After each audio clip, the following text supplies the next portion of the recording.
Assalamualaikum warahmatullahi wabarakatuh. Nama saya Ramadan dari Unit 2H semester 4.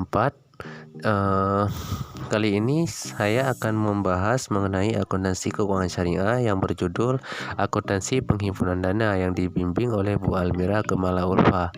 Nah, sebelum kita membahas lebih lanjut, saya mau membahas dulu penghimpunan dana ini adalah gabungan dari giro, tabungan maupun deposit, biar teman-teman akan lebih mengerti.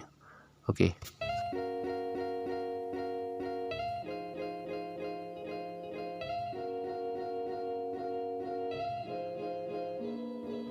Halo kawan-kawan, dimanapun kalian berasal, apa kabarnya? Kembali lagi bersama saya, Still in the Host. Dan kalian juga pastinya still in the host ataupun still in the coast, karena hari ini adalah hari libur.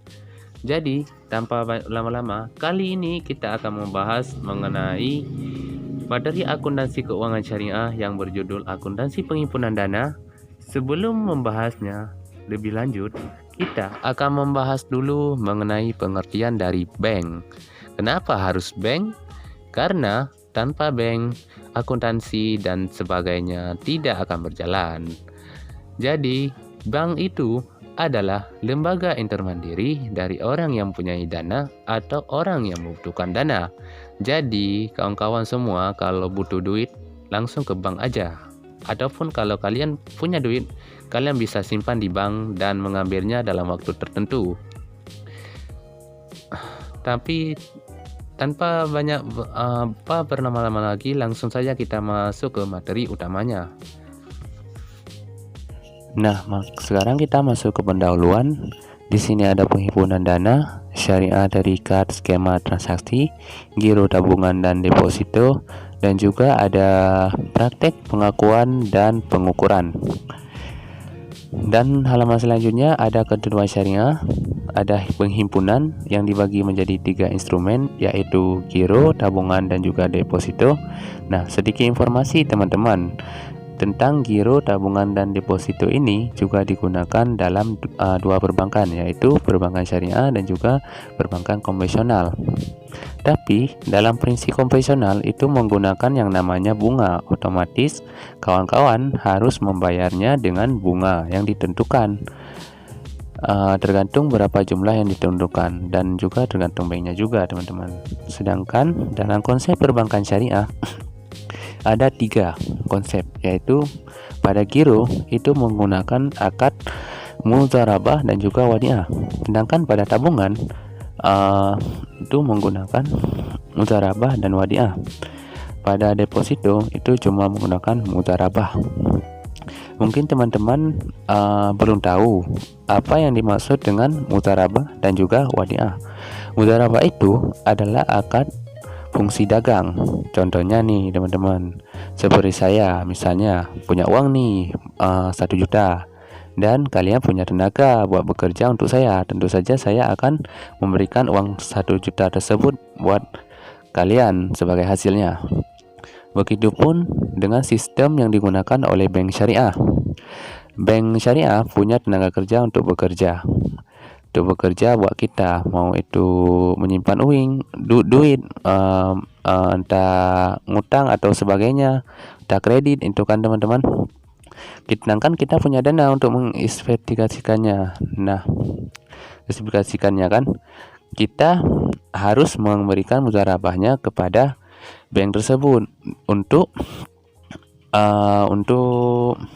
gimana ya teman-teman?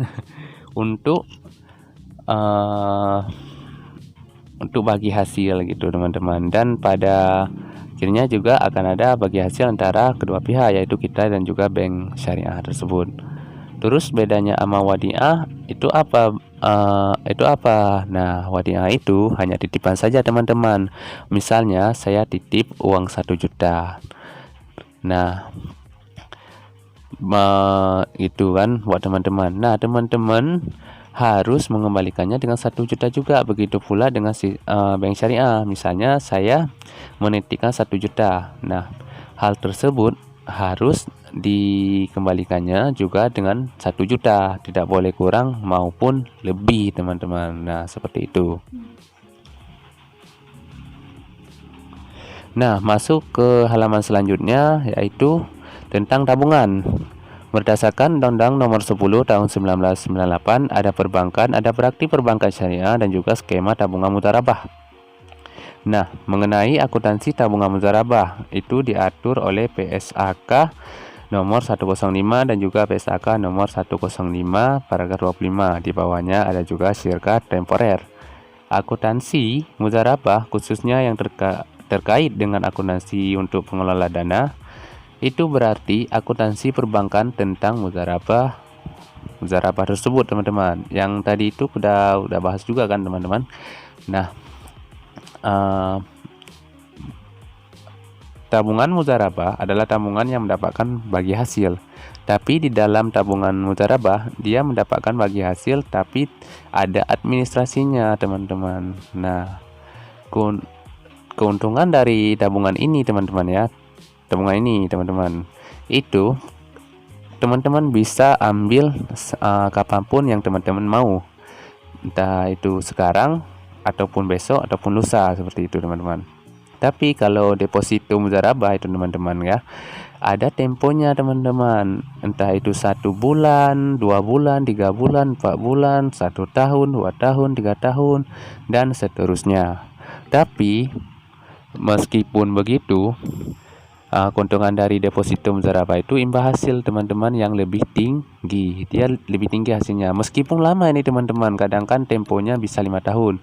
Teman-teman nunggunya lama banget gitu. Tapi imbal hasil dari ini itu tinggi, teman-teman. Berbeda dengan tabungan mudharabah tadi. Biasanya hanya mendapatkan tabungan sekitar 20-50% saja dan nasabahnya pun 80% untuk bank tersebut. Sedangkan deposito ini bisa maksimal maksudnya, maaf teman-teman, bisa 50-50, 40-60 maupun 60-40. Nah, seperti itu, teman-teman. Baik, next, transaksi penambahan tabungan mudharabah. Ada setoran tunai, kawan-kawan, setoran tunai nasabah, transfer dari kantor cabang lain ke rekening nasabah, transfer dari bank lain ke rekening nasabah, dan penerimaan bagi hasil mudharabah berekening nasabah. Dan selanjutnya ada latihan soal, teman-teman. Teman-teman bisa catat dan screenshot ini. Kita tidak akan membahas ini, tapi teman-teman bisa melihatnya karena akan memakan waktu yang banyak. Nah, di sini juga ada jurnal, teman-teman. Ini adalah jawaban dari soal yang tadi. Teman-teman bisa lihat di sini ada tanggalnya, kemudian rekeningnya, ada debit ataupun RP-nya, maksudnya debit tapi dalam jumlah RP. Ada juga kredit di sini. Kemudian mengenai transaksi pengurangan tabungan mudharabah. Pertama, transaksi pengurangan tabungan mudharabah. Ada penarikan tunai oleh nasabah, transfer ke rekening lain pada bank yang sama, transfer kepada nasabah bank lain, penarikan biaya administrasi tabungan, pajak, dan lainnya oleh bank. Semuanya maksudnya di sini adalah ditanggung oleh bank, teman-teman ya. Nah, selanjutnya mengenai akuntansi tabungan wadiah. Tadi kita sudah membahas mengenai akuntansi tabungan mudharabah. Sekarang kita akan membahas mengenai akuntansi tabungan wadiah, teman-teman.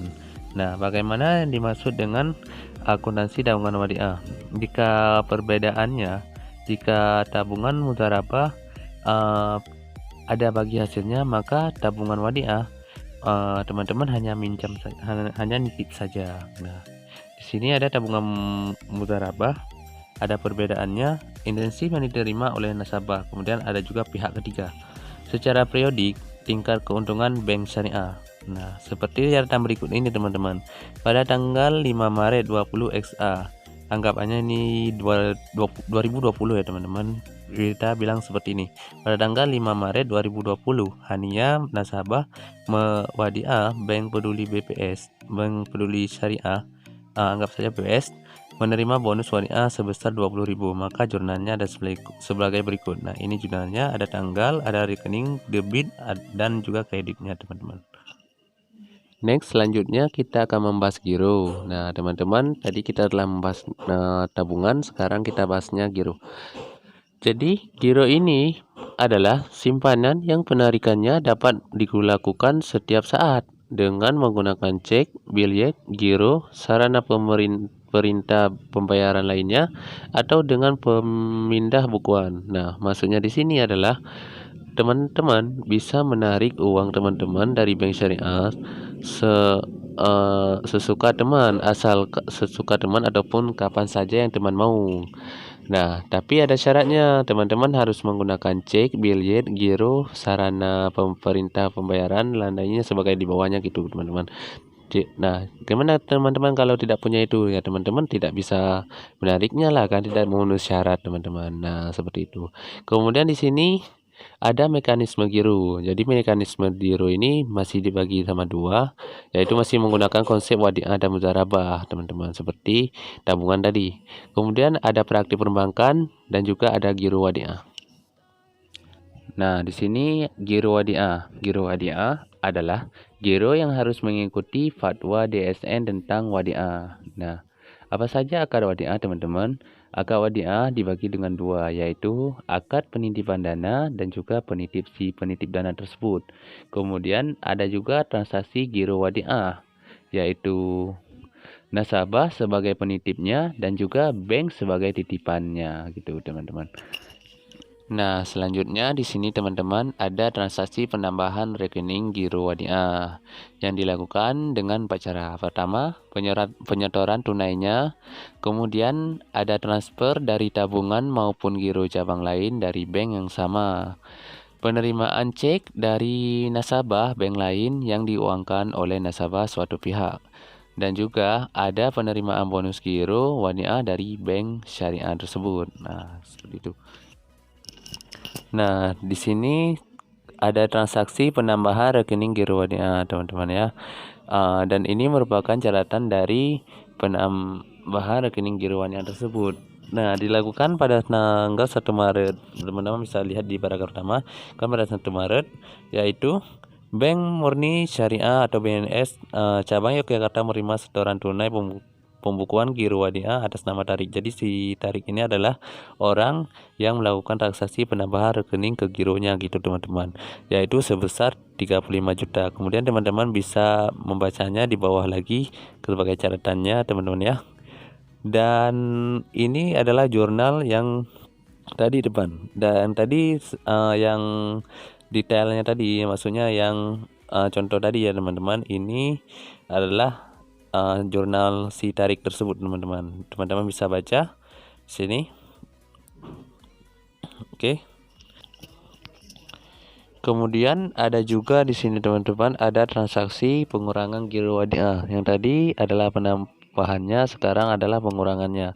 Nah, dilakukan dengan 3 cara, yaitu penarikan cek oleh nasabah giro wadiah untuk ditukar secara tunai. Jadi ditarik oleh nasabah giro wadiah, kemudian ditukarkan secara tunai, teman-teman ya. Penarikan biljet giro untuk ditransfer ke cabang lain bank yang sama atau ke nasabah yang lain, teman-teman. Potongan administrasi dan pajak tabungan. Dan ini di bawahnya ada contohnya.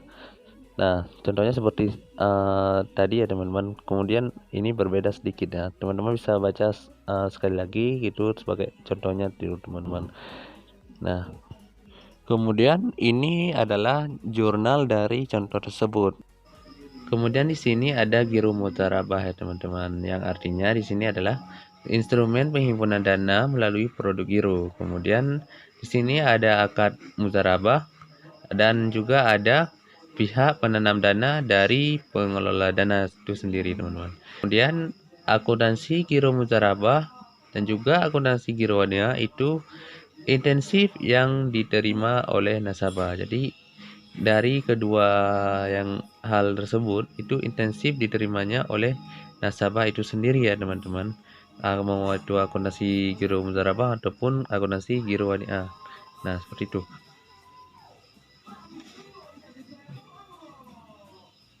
Nah, kemudian ini adalah ada contohnya ya, teman-teman. Nah, di sini pada tanggal 5 Maret 2000 XA Hania nasabah giro mudharabah Bank Peduli Syariah BPS menerima imbalan bagi hasil atas rekening gironya sebesar 45.000. Maka jurnalnya adalah seperti berikut. Nah, teman-teman bisa melihatnya sendiri ya kan. Nah, ini adalah contoh giro mutarabah. Semua sama seperti tadi, yaitu giro wadiah. Tapi berbedanya di sini adalah nasabahnya menerima imbalan dari bagi hasil. Makanya di sini disebut dengan giro mutarabah, teman-teman ya. Atas rekeningnya, pokoknya dia menerima hasil atas rekeningnya itu, teman-teman, yaitu sebesar 45.000. Nah, ini kan ada dibuat nih sini. TBH pihak ketiga atas bagi hasil, yaitu 45.000 itu sendiri. Nah, itulah teman-teman bedanya, teman-teman ya, dengan giro wadiah satu. Giro wadiah itu kan cuma pinjam, teman-teman, tapi giro ini ada bagi hasilnya, teman-teman, seperti itu. Nah, kemudian materi terakhir kita, teman-teman, yaitu deposito mutarabah ya, teman-teman. Di Undang-Undang Nomor 21 Tahun 2008 itu ada perbankan syariah, adapun deposito. Ada investasi dana berdasarkan akad mutarabah atau akad lainnya. Nah, akad mutarabah sudah kita jelaskan tadi ya, teman-teman ya. Kemudian di sini ada juga DSN nomor 3 tahun 2000. Prinsip mutarabah, kemudian ada shibabul ma'al yaitu si pemilik dana sendiri, dan mutarib yaitu si pengelola dana. Tentu saja itu bank syariah ya, teman-teman ya. Apalagi kalau bukan bank syariah. Nah, kemudian ada transaksi terikat deposito mutarabah. Teman-teman bisa lihat ini adalah contohnya, contoh dari deposito mutarabah tersebut. Dan ini adalah jurnal untuk transaksi kasus di atas, teman-teman. Saat teman-teman lihat.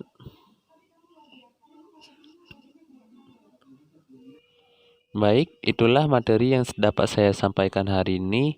Lebih dan kurang mohon maaf. Wassalamualaikum warahmatullahi wabarakatuh.